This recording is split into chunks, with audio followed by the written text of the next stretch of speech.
last Monday, we told you that the Biden administration's largest intelligence gathering agency, the NSA, had been reading my private emails. Even saying that out loud is weird. It's one of those segments we never thought we would do ever.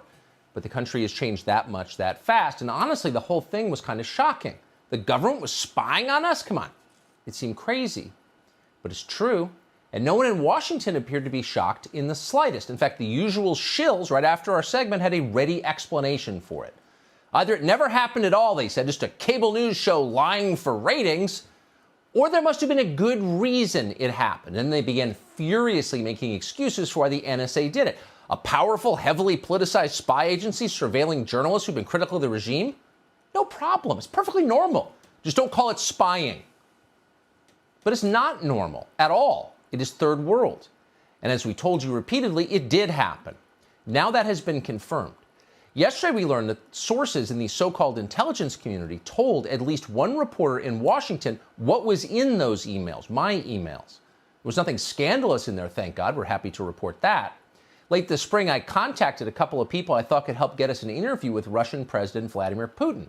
I told nobody I was doing this other than my executive producer, Justin Wells.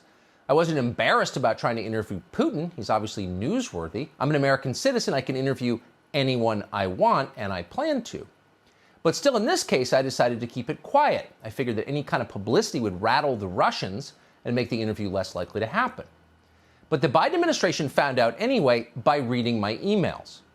I learned from a whistleblower that the NSA planned to leak the contents of those emails to media outlets. Why would they do that? Well, the point, of course, was to paint me as a disloyal American, a Russian operative, been called that before, a stooge of the Kremlin, a traitor doing the bidding of a foreign adversary. And of course, I'm hardly the only person who's been accused of those things in the last several years. We've seen this movie several times now. At the same moment, the communist Chinese government increases its already stunning level of control over this country, our leaders prattle on about the threat of Vladimir Putin. He's an evildoer, they tell us, a totalitarian dictator. Vladimir Putin does things that no American leader would even consider. He runs domestic disinformation campaigns. He lies to the public. He punishes people for opposing him or for believing the wrong things. He even uses intelligence agencies to spy on his own citizens. Beyond the pale stuff. So no decent American would interview Vladimir Putin, at least no reporter from Fox News. That was the point they wanted to make. That's why they planned to leak the contents of my emails to news organizations. And yesterday, as noted, we learned they actually did it. Even now, some in the media are claiming that we deserve this. Emailing with people who know Putin, are you? Of course the NSA is watching you. That's what you get. But that's hardly the point. By law, the NSA is required to keep secret the identities of American citizens who've been caught up in its vast domestic spying operations. So by law, I should have been identified internally merely as a U.S. journalist or American journalist. That's the law. But that's not how I was identified. I was identified by name. I was unmasked. People in the building learned who I was. And then my name and the contents of my emails left that building at the NSA and wound up with a news organization in Washington. That is illegal. In fact, it is precisely what this law was designed to prevent in the first place. We cannot have intelligence agencies used as instruments of political control. Both parties used to agree on that. Democrats were especially adamant on the point, but not anymore. So that's exactly what is happening here. We need to find out how this happened. Who did it? Who allowed it? Paul Nakasone would know the answer. Paul Nakasone is the highly political director of the NSA. Paul Nakasone would have been required personally to approve my unmasking. That's how it works.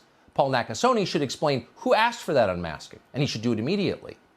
Avril Haines would also likely know the answer. Haines is the even more political director of national intelligence. She oversees all of it. She may have approved the unmasking as well. She would certainly know who asked for it and who approved it. That's her job to know.